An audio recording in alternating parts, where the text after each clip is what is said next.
fun recipes that I know of. We call this pig candy. I have to give credit where credit's due. This comes from Danielle Bennett. She's on Traeger. This is her recipe. I've modified it just a little bit, especially because hers makes a huge mess, so I've changed it just a little bit. But we call this pig candy. Warning, this can ruin bacon for you because it will change the bacon for you forever. Every time I serve this up somewhere, oh man, it goes quickly. I'm gonna show you how to mix this up and go through the process. There's a couple very important things you need to know about this recipe though. And I'm gonna tell them to you right now and remind you about them later. First one is we're gonna use maple syrup. You cannot just use any maple syrup. Don't be using like Aunt Jemima's or just some Walmart stuff. I'm not picking on those specifically. You need to try and find more pure maple syrup. I bought this one at Costco. It does the job. The more pure the maple syrup, that's key. If you use just regular syrup for pancakes, this is not going to taste very good.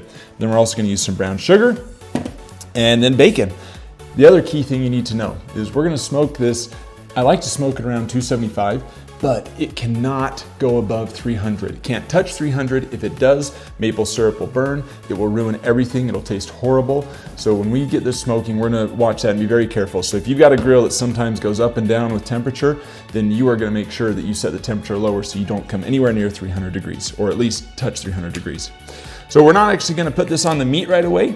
We are gonna mix up our little marinade. That's a very generous term. I'm just gonna use this example. I'm gonna do 1 pack. So I'm gonna start with a ratio of about half a cup of maple syrup to about 1 cup of brown sugar. But really I'm just looking for a consistency. So I'm gonna speed this up while I mix it up, and then I'll show you the consistency that I like, and then we'll put it on the smoker from there. Okay, let's see if I can show you this consistency right now, what we're working with here. It's about as thick as I would want it. I personally would not like this to be any thicker than what it currently is. If you want to thin it out, I like to use pineapple juice because I think pineapple juice pairs well with pork. Next step, now that we've got this, is we're gonna go put the bacon on the smoker. We're gonna paint our bacon with our marinade. I'll take you out to the smoker now. Just walked outside to the smoker. Gonna start putting the bacon on the grill. You might notice that you don't hear the smoker running, and that's because it's not. It's totally off right now. Because my smoker puts smoke in my face when I put the bacon on the grill, and I'm trying to line it up all meticulously, and then I want to have time to put this sauce on here. I don't want smoke getting in my eyes and driving me absolutely crazy. So I like to put this all on while everything's off, and then I'll turn it on here in a bit.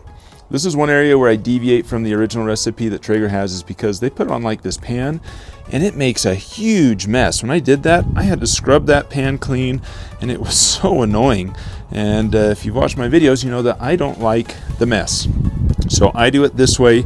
All the mess gets to go right into the bucket of my smoker and the meat comes off just great and beautiful. I'll fast forward while I put this together. Now we're moving on to the sauce. You may wonder why I put these so meticulously close together. It could just be my OCD, but also when I come to put the sauce on, it now means I can just slap this stuff around and paint it on there a lot quicker rather than having to do it strip by strip so much. So just a note as this cooks, because I don't want you to pause here and then just turn it off. This will change the way the bacon cooks. It's going to cook a little slower. It's also going to look different because I'll have some people do it and they say they burnt it because they didn't realize that the color was going to look differently. I will show you that throughout the cook. We'll flip it over and show you how that looks different. Now I'm going to turn on my smoker because mine is one of those that deviates on temperature a little bit.